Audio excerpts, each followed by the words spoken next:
ప్రభునందు ప్రియమైన సహోదరి సహోదరులందరికీ నా హృదయపూర్వకమైన వందనాలు తెలియజేస్తున్నాను. 2025 నవంబర్ 10వ తారీఖు ప్రతి సంవత్సరము నవంబర్ నెలలో మొదటి దినమున మన ప్రెసిడెంట్ వరప్రసాదరావు గారి ఇంట్లో మొదటి కూటం క్రిస్మస్ ఆరాధన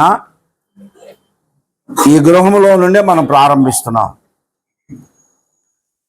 నవంబర్ 10వ తేదీన వాళ్ళ ప్రారంభమైనటువంటి క్రిస్మస్ ఆరాధనలో డిసెంబరు 21, 22 తారీఖుల వరకు కూడా జరుగుతూ ఉన్నాయి.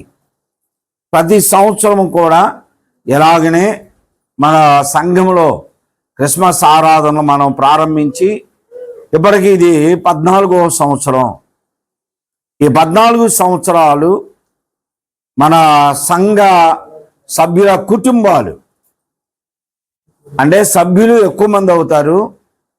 మన సంఘాల్లో ఉన్నటువంటి కుటుంబాల లెక్క 138 కుటుంబాలు 138 కుటుంబాలు రోజుకు 3 ఇళ్ళు చొప్పున ప్రతి రాత్రి జరుగుతూనే ఉన్నాయి. ఇంకా కొన్ని పగలు జరిగేటువంటి గృహాలు కూడా ఉన్నాయి. ఎలాగున క్రిస్మస్ ఆరాధనలు మనం ప్రారంభించాం. క్రిస్మస్ ఆరాధనలు ప్రతి కుటుంబంలో జరుపుతున్నాం. ఈ క్రిస్మస్ ఆరాధన ద్వారా కుటుంబాలు దీవించబడుతున్నాయి. క్రిస్మస్ ఆరాధన ద్వారా మనం ఏమి నేర్చుకుంటున్నాము అంటే యేసు ప్రభువారిని గూర్చినటువంటి వాగ్దానములు, యేసు ప్రభువారిని గూర్చినటువంటి ప్రవచనాలు, ప్రవక్తలు పలికిన ప్రవచనాలు, దేవుడిచ్చినటువంటి వాగ్దానాలు యేసుక్రీస్తులో ఎలా నెరవేర్చబడ్డాయి, ఎలా ఆ నెరవేర్పు జరిగింది అనేది మనం పరిశీలన చేస్తూ వస్తున్నాం. వాగ్దానాలు దేవుడిచ్చాడు. అవి యేసు ప్రభు వారి ద్వారా లేకపోతే యేసు ప్రభు జన్మించిన సమయంలో అవి అలా నెరవేర్చబడ్డాయి. ప్రవక్తలు ప్రవచించారు. ఆ ప్రవచనాలు ఎలా నెరవేర్చబడ్డాయి, వారు ఏం ప్రవచించారు అది ఎప్పుడు నెరవేరింది, ఏ ప్రవక్త ఎప్పుడు ప్రవచించారు, ఆ ప్రవచనం యేసు ప్రభువులో ఎలా నెరవేర్చబడింది అనేవన్నీ కూడా మనం పరిశీలిస్తూ వస్తున్నాం. ఉదాహరణకు మనకు అందరికీ తెలుసు, క్రిస్మస్ పండుగ అనగానే యేసు ప్రభు వారి యొక్క జననం. యేసు ప్రభు వారి యొక్క జననము గురించి మొట్టమొదటి వాగ్దానము దేవుడైన యెహోవా ఏదెను వనములోనే ఆదాము అవ్వగా చేశాడు. ఆ వాగ్దానం ఎలా నెరవేర్చబడింది మనం పరిశీలన చేస్తాం. యేసు ప్రభు వారి యొక్క జననములో తల్లి ఎవరు, ఆమె ఎలాంటి పరిస్థితుల్లో ఉండాలి అనేటువంటి ప్రవచనం ప్రవక్తలు ప్రవచించారు. ఆ ప్రవచనం యేసు ప్రభు కాలంలో తల్లి ఎవరు అనేది ప్రవచనం నెరవేర్చబడింది. యేసు ప్రభు వారు ఏ స్థలములో జన్మిస్తారో ప్రవక్త ప్రవచించారు. ఆ ప్రవచనం ఎప్పుడు నెరవేరింది, ఆ స్థలమును వాస్తవంగా ప్రవక్తలు ప్రవచించిన స్థలములోనే యేసు ప్రభు జన్మించారా అని మనము లేఖనాలు పరిశీలిస్తూ ఉంటాం. యేసు ప్రభు వారు ఎక్కడ ఎదిగాడు అది ప్రవచనం ఉంది. అది యేసు ప్రభు కాలంలో నెరవేర్చబడింది. యేసు ప్రభు వారు ఎక్కడ దాగుకున్నాడో తల్లిదండ్రులు ఆ ప్రవచనం ఉంది. ఆ ప్రవచనం యేసుక్రీస్తులో నెరవేర్చబడింది. యేసు ప్రభు వారు జన్మించినప్పుడు ఆకాశంలో నక్షత్రం వెలుస్తుంది అని ప్రవక్తలు ప్రవచించారు. ఆ ప్రవచనం యేసు ప్రభు వారి ఆ జన్మలో నెరవేర్చబడింది. యేసు ప్రభు వారు జన్మించినప్పుడు పరలోక సర్వ సైన్య సమూహము భూమి మీదకి దిగి వస్తుంది అని ప్రవచనం ఉంది. ఆ ప్రవచనం యేసుక్రీస్తు జన్మించినప్పుడు నెరవేర్చబడింది. యేసుక్రీస్తు ప్రభు వారి జననమును గురించి కాపరులకి తెలియపరచబడింది. అది ప్రవచనం ఉంది. యేసు ప్రభు వారి కాలంలో నెరవేర్చబడింది. అలాగనే యేసు ప్రభు జన్మించినప్పుడు తూర్పు దేశపు జ్ఞానులు వస్తారని, వారు వంటల మీద వస్తారని, వారు విలువైన కానుకలు తీసుకొస్తారని ప్రవచనం ఉంది. ఆ రీతిగా యేసు ప్రభు వారు జన్మించినప్పుడు జరిగింది. యేసు ప్రభు వారు జన్మించినప్పుడు రాజుల సైతము కలవరపడతారు అని ప్రవచనం ఉంది. ఆ ప్రవచనం నెరవేర్చబడింది. యేసు ప్రభు వారు జన్మించినప్పుడు ఆ ప్రాంతములో చిన్నపిల్లలను చంపివేస్తారని ప్రవచనం ఉంది. తల్లులు ఏడుస్తారని ప్రవచనం ఉంది. అది యేసు ప్రభు వారి కాలంలో నెరవేర్చబడింది. యేసు ప్రభు జన్మించినప్పుడు ఆయన ఎలా ఏ ప్రాంతంలో పెరిగి ఆ అద్భుత కార్యాలు, స్వస్థత కార్యాలు, సువార్త ప్రారంభిస్తారో అది కూడా ప్రవచనం ఉంది. ఆ ప్రవచనం యేసు ప్రభువులో నెరవేర్చబడింది. యేసు ప్రభు వారు జన్మించక ముందు ఆయనను గురించి ప్రకటన చేసేటువంటి ఒక దూత వస్తాడు అని ప్రవచనం ఉంది. అది యేసు ప్రభు వారి ముందు యోహానులో నెరవేర్చబడింది. యేసు ప్రభు వారు ఎలాగూ ఆయన ఆ పెద్దలతో వాదిస్తాడో, వాక్యమును సత్యమును బోధిస్తాడో ఇది ప్రవచనం ఉంది. ఆ ప్రవచనం నెరవేర్చబడింది. ఇవన్నీ ఇన్ని ప్రవచనాలు పాత నిబంధన గ్రంథములో ప్రవక్తలు ప్రవశించారు. దేవుడు ప్రవక్తల నోట ప్రవశింపజేసిన ప్రతి ప్రవచనము కూడా యేసు ప్రభు వారిలో నెరవేర్చబడింది. ఇవన్నీ మనం ఈ క్రిస్మస్ ఆరాధనలలో ప్రతిదినము మనం పరిశీలిస్తూనే ఉన్నాం. యేసు ప్రభు వారి జన్మస్థలం, యేసు ప్రభు వారి తల్లిదండ్రులు, యేసు ప్రభు వారి యొక్క ఎదిగినటువంటి స్థలము, యేసు ప్రభు వారు ఎలాగా, ఇవన్నీ కూడా ప్రవచనాలు ఉన్నాయి. అవన్నీ నెరవేర్చబడిని. అవన్నీ ప్రవచన నెరవేర్పులు మనం చూస్తూ వస్తున్నాం. ఇది మొదటి దినముగా యేసు ప్రభు వారిని గూర్చి వాగ్దానము చేయబడినటువంటి ఒక వాగ్దానమును మనం జ్ఞాపకం చేసుకుందాం. ఏమిటి అది? ఆ వాగ్దానము అంటే దైవజనుడైనటువంటి మోషే గారు దేవునితో మాట్లాడుతూ ఆయన అన్నాడు, అయ్యా, మరి నేను ఈ లోకాన్ని విడిచిపెడుతున్నాను, వారిని నడిపించే నాయకుడు అవసరం. ఒక నాయకుడిగా ఉండవలసిన వానికి ఉన్న గుణలక్షణములో ఎలా ఉండాలి అంటే, నాయకులు నాయకత్వము చేస్తూ వారిని అదుపాటులో పెట్టగలిగినప్పుడు ఇహలోక సంబంధమైన నాయకులు ఎవరు కూడా ప్రాణం పెట్టరో, ఎవరు కూడా సాత్వికులుగా ఉండరు.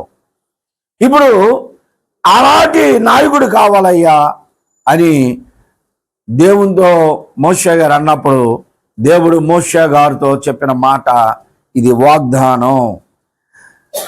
ద్వితీయోపదేశకాండము 18వ అధ్యాయము 18వ వచనం. ద్వితీయోపదేశకాండం 18వ అధ్యాయము 18వ వచనాన్ని చదువుదాం.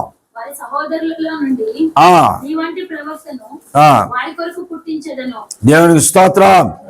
దేవుడిచ్చినటువంటి వాగ్దానము ఏమంటున్నాడు అంటే, వారి సహోదరులలో మోషే, నీవు నా ఎదుటి ఎంత నెమ్మదిగా సాత్వికుడిగా ఉన్నావు, దీనుడిగా తగ్గించుకొని ఉన్నావు, నా ఇల్లంతటలో ఎంత నమ్మకముగా ఉన్నావు, అలాంటి ప్రవక్తని నీవు వీరికి ప్రవక్తగా ఉన్నావు, వారికి ప్రవచనాలు చెప్పావు, వారిని నాయకుడిగా ఉన్నావు, వారిని నడిపించావు, వారికి తండ్రిగా ఉన్నావు, బిడ్డలుగా వారిని చూసావు. ఎన్నో సందర్భాల్లో ఎలాగా నువ్వు సాత్వికత చూపించావు గనక వారి సహోదరులలో నుండి నీ వంటి ప్రవక్తను, నీలాగా తగ్గించుకునే వారిని, వినయము కలిగిన వారిని, సాత్వికులను అవసరమైతే నీవు అన్నావు. మోషే గారు ఒకసారి అన్నాడు, ప్రభువా, వారిని ఐగుప్తు నుండి ఇక్కడికి నడిపించి వారిని చంపడం దేనికి? ఒకవేళ వారిని చంపితే చుట్టుప్రక్కల ఉన్నటువంటి అన్ని జనులు ఏమనుకుంటారు? అందుకైనా వారిని అడవిలోకి తీసుకొచ్చింది. వారి దేవుడు చూసావా, అరణ్యములో వారిని చంపడానికి తీసుకెళ్లాడు అనుకుంటారు గనక వారిని చంపే బదులు నన్ను చంపయ్యా. మనం కూడా కొన్ని సందర్భాల్లో అంటారు, ఒక దగ్గర గొడవ అవుతుంది, అని ఎవడో పరిగెత్తుకుంటా వస్తున్నాడు యువతల ఒకరిని కొట్టడానికి. మధ్యలోకి ఒకడు వచ్చి అరే వాడిని కొట్టాలన్న ముందు నన్ను కొట్టేళ్ళరా అన్నాడు. అంటే వీడిని కొట్టలేరు. ఇప్పుడు మోషే గారు అంటున్నాడు, తండ్రి ఇదిగో ఇంత ఆ జనాన్ని నువ్వు చంపడానికి వచ్చావా, మొదటగా నన్ను చంపు అన్నాడు. అంటే ప్రాణం పెట్టడానికి అయినా సిద్ధపడ్డాడు. నువ్వు ప్రాణమును పెట్టడానికి సిద్ధపడ్డావు, ప్రాణమును పెట్టేవాడిని నేను. ఆ వారిలో నుండి నీ వంటి ప్రవక్తను నేను వారి సహోదరులో పుట్టిస్తా. వారిలో నుండి నీ వంటి వాడు వారి సహోదరులో నుండి నీ కొరకు పుట్టించుదును అని మాట నీ వినవలెను. ఆయన మాట, ఆయన మీ మధ్యలో జన్మిస్తాడు, ఆయన మాట మీరు వినవలెను. ఇట్లా నేను వారు చెప్పిన మాట మంచిది, వారి సహోదరులలో నుండి నీ వంటి ప్రవక్తను వారి కొరకు పుట్టించదను అని చెప్పాడు.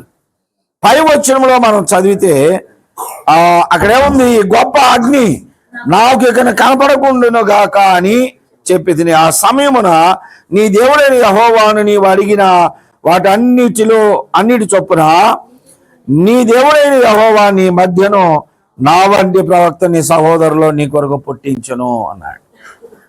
నా వంటి సహోదరుని పుట్టిస్తారు అని మోషే గారు చెప్పాడు. నా వంటి ప్రవక్తను పుట్టిస్తానని చెప్పాడు. లోపలికే దింపాయా, బాక్స్ లోపలికే దింపు, బయటకు వద్దు. ఇప్పుడు దేవుడే చెబుతున్నటువంటి మాట ఇది, నీ వంటి ప్రవక్తను నేను నీ సహోదరులో పుట్టిస్తా, నీ సహోదరులో పుట్టిస్తానయ్యా. అంటే మోషే ఎలాంటి మనస్తత్వం కలిగి ఉన్నాడు అంటే సాత్వికంగా ఉన్నాడు. యేసు ప్రభు జన్మించినప్పుడు ఆయన అన్నాడు, నేను సాత్వికుడను దీన మనస్సు గలవాడను, నా యొద్దకు వచ్చి నా కాడి మోయండి అన్నాడు. నేను సాత్వికుడిని అని చెప్పాడు. వాస్తవం ఆయన సాత్వికుడు. అందుకే మీరును నామలే ఉండాలని యేసు ప్రభు వారు అన్నారు, సాత్వికులు ధన్యులు, వారు భూలోకమును స్వతంత్రించుకుంటారు. ఇలాగున దేవుని యొక్క వాగ్దానం దైవజనుడైనటువంటి మోషే గారికి చేయబడింది. అలాగనే యేసు ప్రభు వారు జన్మించిన సమయంలో మనము ఈ వాగ్దానం ఎలా నెరవేర్చబడిందో చూస్తాం. ఏ ఏ విషయాల్లో మోషే గారు దేవుని ఎదుట నమ్మకస్తునిగా ఉన్నాడో ఆ విషయాలన్నిటిలో కూడా యేసు ప్రభువారు తన తండ్రికి నమ్మకస్తునిగా ఉన్నాడు. దైవజనుడైన మోషే గారు దేవుడైన యెహోవాను ముఖాముఖిగా చూశాడు. అదే 34వ అధ్యాయం ద్వితీయోపదేశ కాండంలో 34వ అధ్యాయం 12వ వచనం చూడండి. వాటి విషయంలో బాహుబలమంతటి విషయంలో మోషే ఇశ్రాయేలు జనులందరి కన్నుల ఎదుట కలుగజేసిన మహాభయంకర కార్యముల విషయంలోను, దేవుని యొక్క బాహుబలం విషయంలో ప్రజలందరి ఎదుట మోషే చేసిన అద్భుత కార్యములో ఆయన అన్ని కార్యాలు చేయడానికి యెహోవాను అతడు ముఖాముఖిగా ఎరిగినవాడు, దేవునితో కూడా సత్సంబంధం కలిగిన వాడు, ముఖాముఖిగా దేవుని చూసినవాడు, దేవుని మహిమలో ఉన్నవాడు, 40 దినములు దివారాత్రులు హోరేబు పర్వతం మీద ఆ దేవునితో కూడా ఉన్నవాడు, దేవుని వెలుగు అతని మీద కప్పబడింది. అలాంటి ఆ దైవజనుడిగా యేసు ప్రభు వారు కూడా ఈ లోకంలో జన్మించారు అని మనం చూస్తున్నాం. చూడండి, ఒక పర్యాయము యేసు ప్రభు వారు తన శిష్యుల్ని పిలిచి ప్రజలు నన్ను గురించి ఏమనుకుంటున్నారయ్యా అని అడిగాడు.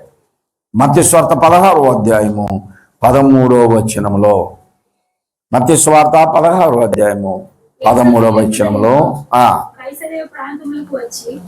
యేసు ప్రభు వారు పిలుపుదైన కైసరియా ప్రాంతమునకు వచ్చి అక్కడ సువార్త ప్రకటిస్తున్న సమయంలో ప్రజల్లో గందరగోళం అలుముకుంది. ఈయన చేస్తున్నటువంటి అద్భుత కార్యాలు ఎవరూ చేయట్లేదే, ఈయన చేసేటువంటి ఇంత ఆశ్చర్యమైన కార్యాలు ఎవరు చేయలేదు ఎప్పటిదాకా అని ఆశ్చర్యపడ్డారు. ఒక విషయాన్ని వినండి, బైబిల్ చూడబాకండి, అందరూ వినండి, అల్లరి చేయొద్దు. యేసు ప్రభువారి జననము కొరకు ఇంచుమించు 400 సంవత్సరాలు ప్రవక్తలు ప్రజలు ఎదురు చూశారు. ఈ విషయాన్ని మనము అపోస్తుల కార్యం 3వ అధ్యాయం 24వ వచనంలో చూడగలం. అపోస్తులు ప్రసంగిస్తూ ఈ మాటలు వారు చెప్తున్నారు.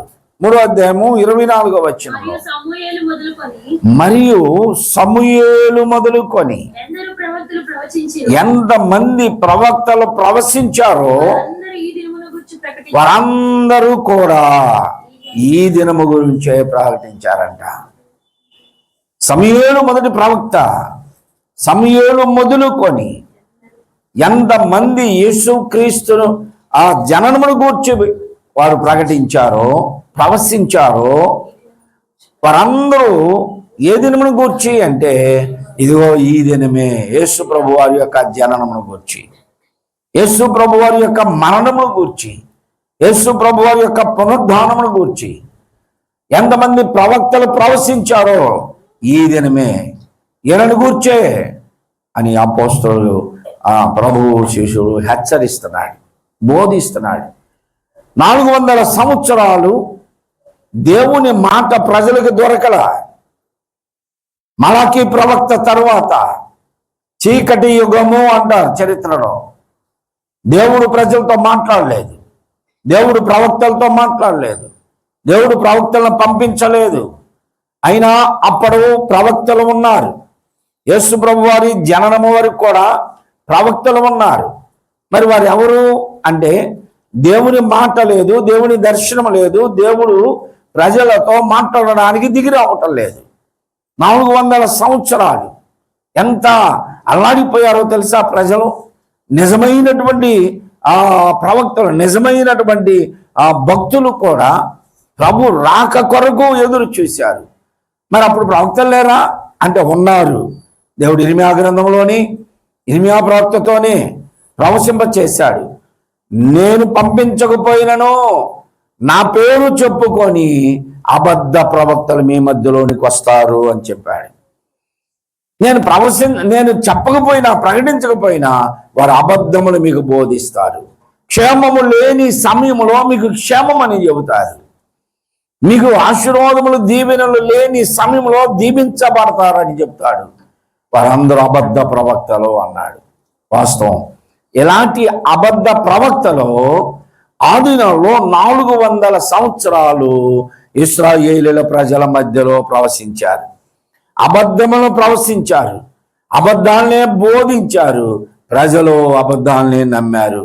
అయితే నిజమైనటువంటి భక్తులు ఉంటారు కొంతమంది మీలాగా, నిజమైనటువంటి విశ్వాసులు, ప్రార్థనాపరులుగా ఉండేవారు ఉంటారు. వారు అసలు ఇతను ప్రవక్త కాదా అని పరిశీలించే వారు ఉంటారు.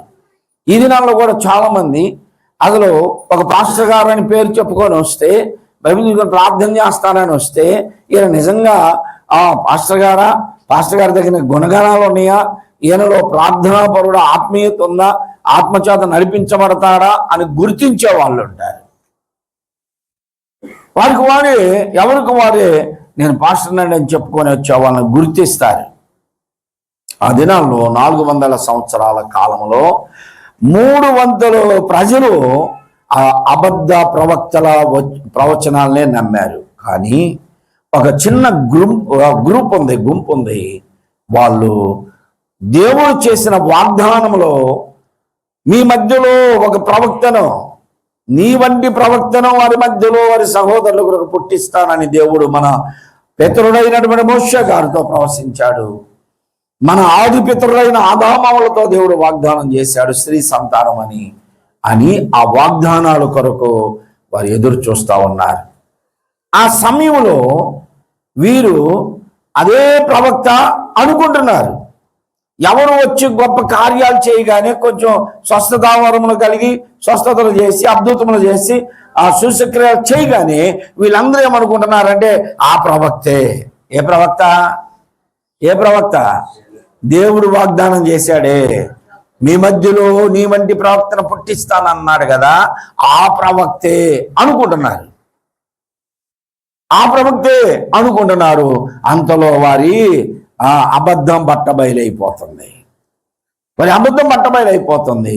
వారు అనుకున్నారు మనం అనవసరంగా మోసపోయాం, ఆ ప్రవక్తే అనుకున్నాం, కానీ ప్రవక్త కాదు ఈయన, మోసపోయాం మనం అని అనుకుంటున్నారు. అందుకని గందరగోళాల్లో ఉన్నారు. ఎలాంటి వారందరినీ నమ్మి విసిగిపోయారు ప్రజలు. ఇప్పుడు నిజంగా ఆ ప్రవక్తే దేవుడు భూమి మీద పుట్టిస్తే, నిజముగా మోషే వంటి మనస్తత్వం కలిగిన ప్రవక్తను భూమి మీద పుట్టిస్తే, ఇప్పుడు ఏం చేశారు? అబద్ధాలను నమ్మి నమ్మి నమ్మి విసుగుపోయి చెందినటువంటి ప్రజలు నిజముగా అదే ప్రవక్త భూమి మీదకి వచ్చేసరికి ఇప్పుడు నమ్మలేకపోయారు. ఇప్పుడు అంటున్నారు, గందరగోళంలో పడ్డారు. ఈయన అద్భుతాలు చేస్తున్నాడు, కానీ ఈయన వాగ్దానం చేయబడిన ప్రవక్తేనా? ఈయన అద్భుతములు చేస్తున్నాడు, సూచక్రియలు చేస్తున్నాడు, ఎన్ని గొప్ప కార్యాలు చేస్తున్నాడు, ఈయన ఎవరో అని పట్టణమంతయు కలవరపడ్డారండి. యేసుప్రభు వారు గాడిద మీద ఊరేగుతూ యెరూషలేములోనికి వస్తే. ఎందుకు వారు అలాగ అనుకున్నారు? కారణం ఏమిటి అంటే, యేసు ప్రభు వారు అలా గాడిద మీద ఊరేగుతూ ఆ పట్టణంలోనికి రావడం ప్రవచనం ఉంది. ఆ ప్రవచనం ఈయనను కూర్చేనా, ఏనైనా ఆ ప్రవక్త, ఏనైనా ఆ రక్షకుడు అని వారు కలవరపడ్డారంట. మరి ఏనైతే ఏంటి, పాపులతో సుంకరులతో కలిసి తిరుగుతున్నాడు. లోకాసువార్త 15వ అధ్యాయం మనం చదువుతాం కదా. ఒకప్పుడు యేసుక్రీస్తు పాపులతోనూ సుంకరులతోనూ కలిసి భోజనం చేస్తుంటేనే వారందరూ అభ్యంతరపడ్డారు. ఈయన రక్షకుడైతే, పరిశుద్ధుడైతే, దేవుని కుమారుడైతే ఈయనేంటి పాపులతో కూర్చోవడం, సుంకరులతో కూర్చోవడం ఏంటి, సమరులతో కలిసి నడవడం ఏంటి అని ఆశ్చర్యపడ్డారు. ఈయన ఎవరో అని వారందరూ కలవరపడ్డారన్న, పట్టణమంతా కలవరపడ్డారు. అందువలన యేసు ప్రభు శిష్యుని పిలిచి ఆ కైసరియాలోకి వచ్చినప్పుడు ఆయన అడుగుతున్నాడు, పేతురు, యోహాను, యాకోబు ఇట్లాండి ఏంటి ప్రభు అని వచ్చారు. మనుషులు అసలు నన్ను గూర్చి ఏమనుకుంటున్నారయ్యా, ప్రజలంతా ఏమనుకుంటున్నారు నన్ను గూర్చి అని అడిగాడు. ఇది చాలా ప్రాముఖ్యమైంది, మనం గమనించాలి. మనం ప్రజలేమనుకుంటున్నారో మనం దానిని గమనించాలి. కొన్ని సందర్భాల్లో ప్రజలు మనల్ని గురించి తప్పుడుగా అనుకుంటారు. కొన్ని సందర్భాల్లో ప్రజలు వారికి అనుకూలంగా లేనప్పుడు తప్పుగా అనుకుంటారు, కానీ మనం తప్పుడు వాళ్ళం కాకుండా ఉండాలి. వారికి అనుకూలంగా లేము గనక వారు మనం వారికి ఇష్టం లేనట్లుగా మాట్లాడతారు. అలా ఉండకూడదు.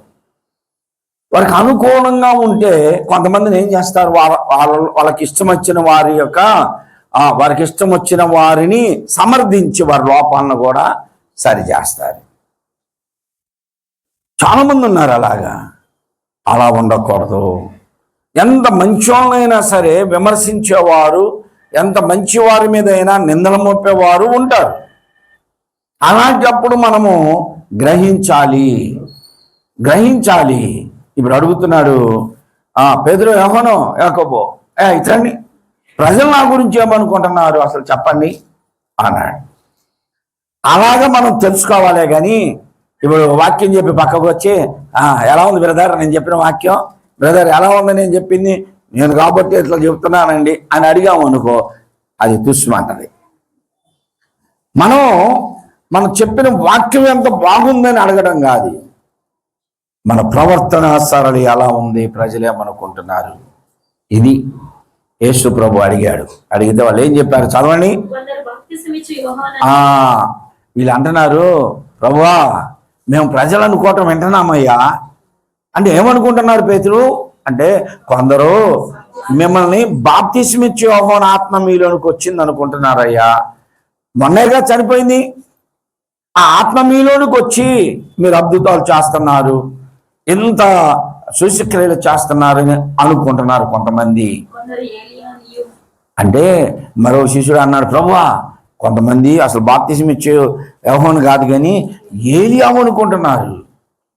ఎందుకంటే ఏలియా మరలా భూలోకంలోనికి రావాలని ప్రవచనం ఉంది కదా, అదే ఏలియా గారి ఆత్మ నీలోనికి వచ్చింది అనుకుంటున్నారు, మిమ్మల్ని ఏలియా అనుకుంటున్నారు అన్నారు.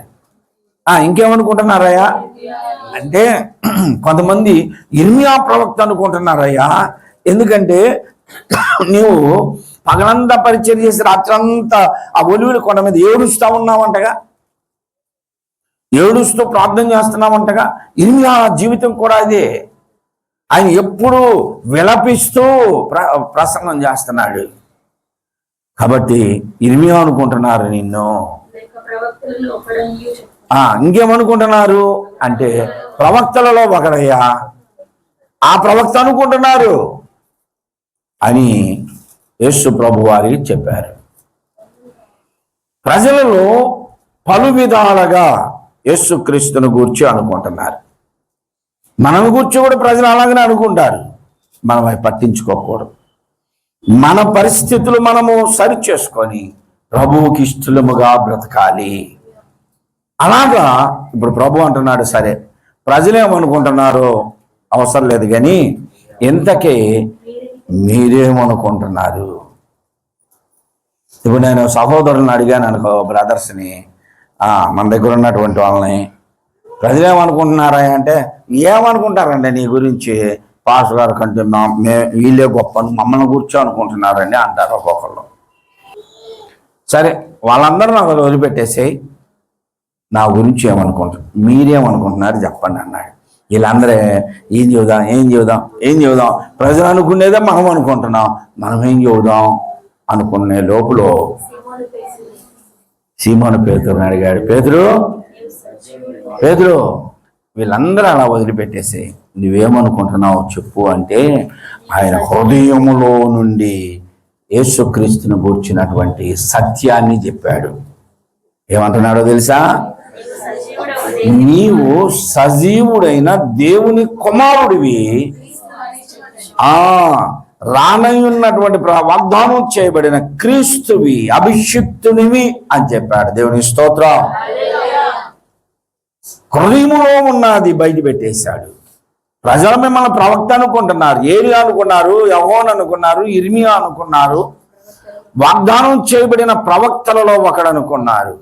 కానీ నేను నిన్ను ప్రవక్త అనుకోవట్లేదయ్యా, సజీవుడైన దేవుని కుమారుడు అయిన క్రీస్తువి అని నమ్ముతున్నాను అన్నాడు.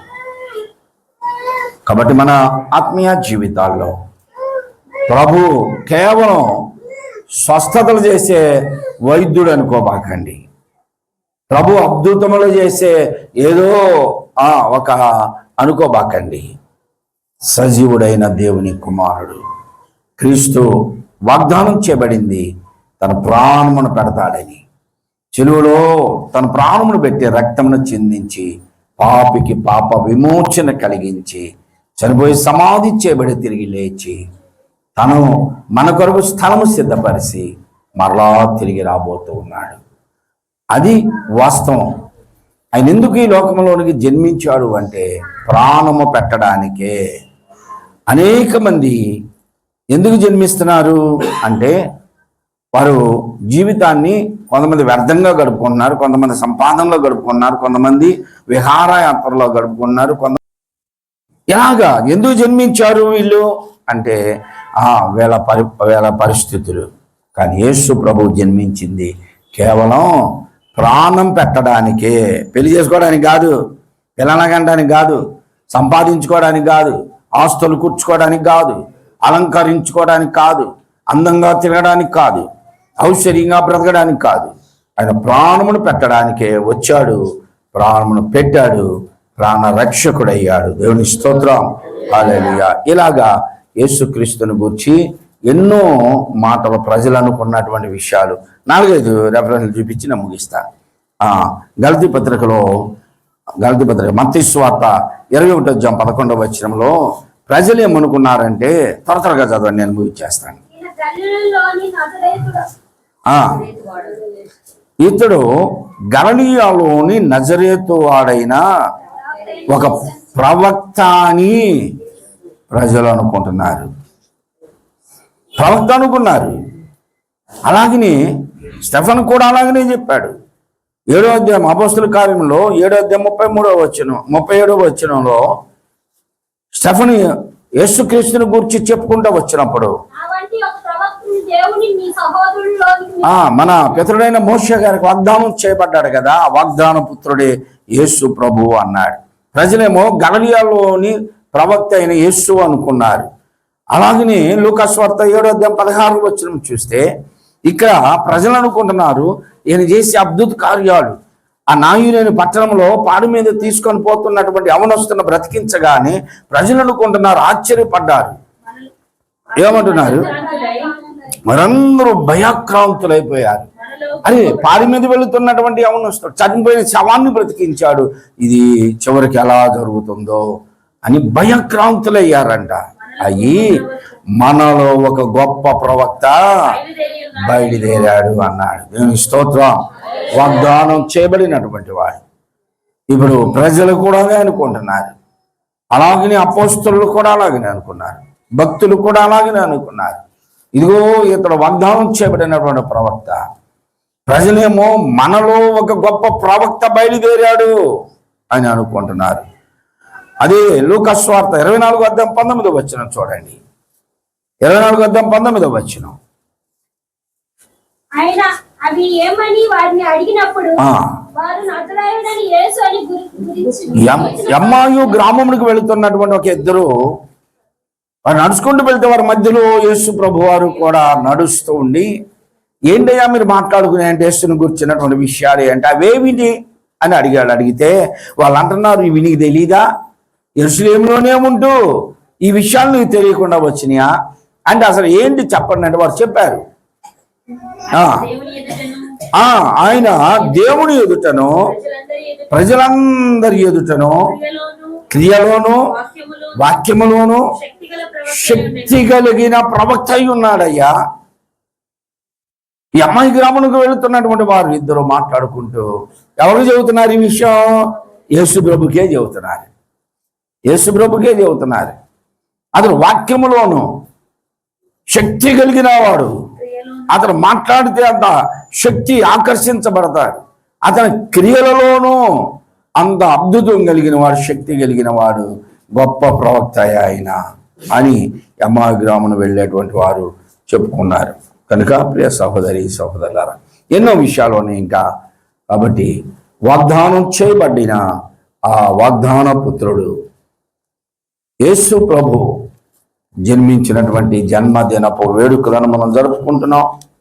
ఆయన వాక్యములోనూ శక్తి కలిగిన వాడే, క్రియలలోనూ ఆయన పరిశుద్ధత కలిగిన వాడే. ఆయన జన్మ మానవాళికి, ఆయన జన్మించి అలాగనే మామూలుగానే చనిపోతే ఆయన జన్మకు పరమార్థం లేదు. ఆయన జన్మించి అలాగనే మామూలుగా సామాన్యమైన మరణం పొందితే యేసు ప్రభు వారి జన్మకు పరమార్థం లేదు. జన్మించి అద్భుతములు చేసి, ఆశ్చర్యమైన కార్యాలు చేసి, సూచక్రియలు చేసి అనేక మందిని ప్రభు తండ్రి యొద్దకు నడిపించి, తండ్రిని కనపరిచి, ఆయన శిలువలో తన ప్రాణమును పెట్టి పాపి పాపమునకు పరిహారము కలిగించి చనిపోయి సమాధి చేయబడి తిరిగి లేచి తండ్రి వద్దకు వెళ్ళాడు. త్వరగా రాబోతూ ఉన్నాడు. ఆయన రాకడ కొరకు మనం ఎదురు చూస్తూ మనమందరమును కూడా కనిపెట్టుకొని ఉందాం. దేవుడి మాటలు దీవించిన గాక. ఆమేన్. మేరీ సిస్టర్ అక్కడ ఉంది. మేరీ సిస్టర్ లోపలికి రండి. మాకు కొంచెం లోపలికి రానియండి. మా ప్రభువును మా రక్షకుడైన యేసుక్రీస్తు పరిశుద్ధ నామములో అడిగి వేడుకొంచున్నాను తండ్రి. ఆమేన్. మన ప్రభువైన యేసుక్రీస్తు యొక్క కృప, తండ్రి అనే దేవుని యొక్క ప్రేమ, పరిశుద్ధాత్మ యొక్క అన్యోన్య సహవాసము, ఆదరణ ఇప్పుడు ఎల్లప్పుడూ కూడిన మనకందరకు సదా తోడైనను గాక. ఆమేన్. విషయమేనండి. సంవత్సరము ఈ నెలలో ప్రభువా, ఈ నవంబర్ నెలలో పండగకు ముందేనైనా క్రిస్మస్ ఆనందం మేము పొందడానికి ప్రభువా, మొట్టమొదటి రోజున నిరాశుడు ప్రెసిడెంట్ అనే గృహంలో చేరి ఈ రీతిగా క్రిస్మస్ ఆరాధన జరపడానికి మీరు ఇచ్చిన గొప్ప కృపను బట్టి వందనాలు, స్తోత్రాలు.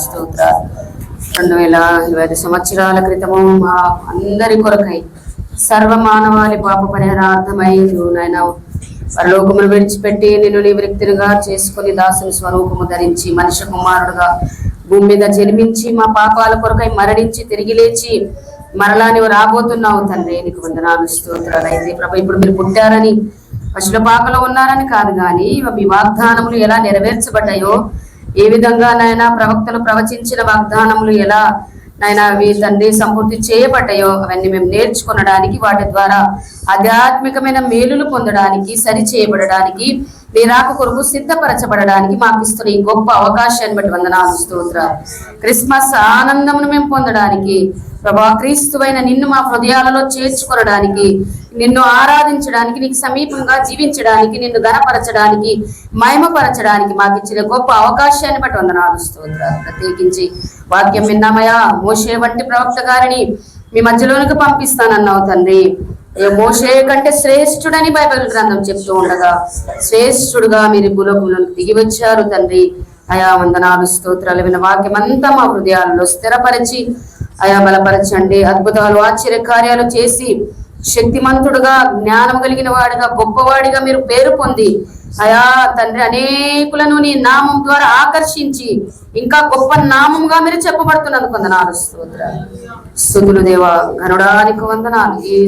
ఈ సమయంలో విన్న వాక్కులన్నీ మా హృదయాలలో స్థిరపరచండి. వాక్యానుసారంగా నడుచుకునే కృపను దయచేయండి. ఈ దినం నుండి ప్రారంభించిన ఈ ఆరాధనలన్నీ చివరి రోజు వరకు మీరు ఉండండి. క్రమముగా, మర్యాదగా, ఆనందముగా, ఆత్మీయ ఆనందముగా, మీకు మహిమకరంగా నాయన మాకు ఆశీర్వాదకరంగా ఈ క్రిస్మస్ ఆరాధనలని జరపండి నాయనానికి స్తోత్రాలు. ప్రత్యేకించి నాయన ఇదిగో మరి మీ దాసుడు సంఘ కాపరి ప్రార్థించమన్న రీతిగా అయా మరి ప్రతి సంవత్సరము కుటుంబాల కొరకు ఇవ్వబడుతున్న వాగ్దానమును బట్టి నీకు వందనాలు. ఆ వాగ్దానాలన్నీ మా ఎడల నెరవేరుస్తున్నందుకు వందనాలు స్తోత్రాలు. మీ దాసుడు నాయన ధ్యానించి ఆలోచించి నీవు ఇవ్వబడిన వాగ్దానములలో ఒకటిని ప్రతి కుటుంబమునికి ఇవ్వడానికి సిద్ధపరిచాడు. దేవానికి వందనాలు స్తోత్రాలు. ఈ వాగ్దానములను నాయన మీరు దీవించండి, ఆశీర్వదించండి. అయా నాయన కుటుంబాలలో, ఒక్కొక్కరి కుటుంబాలలో ఈ వాగ్దానములన్నీ కూడా నెరవేర్చబడగలిగినటువంటి ఆ అనుకూలమైన జీవితాలు మాకు కూడా దయచేయండి. ప్రభానికి వందనాలు స్తోత్రాలు. కనికరించి కాపాడి దీవించి ఆశీర్వదించి మమ్మల్ని కృపలో భద్రపరచమని దాసుడు మరి నేను అక్కను మరి పిల్లల్ని కుమారులు కోడలు బిడ్డలందరినీ జ్ఞాపకం చేసుకుని క్రిస్మస్ ఆనందము బిడ్డలందరికీ దయచేసి ఈ కృపలో నడిపించమని, నీ రాక కొరకు సంసిద్ధపరచమని యేసయ్య పరిశుద్ధ నామములో ప్రార్థిస్తున్నాము తండ్రి. ఆమేన్.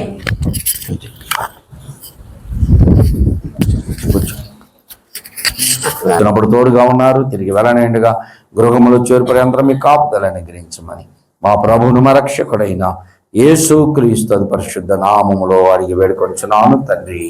ఆమేన్. మన ప్రభు యేసు క్రీస్తు యొక్క కృపా, తండ్రి అయిన దేవుని యొక్క ప్రేమ, పరిశుద్ధాత్మ యొక్క అన్యోన్య సహవాసము, ఆదరణ ఇప్పుడు ఎల్లప్పుడూ కూడిన మనకందరకు సదా తోడైనను గాక.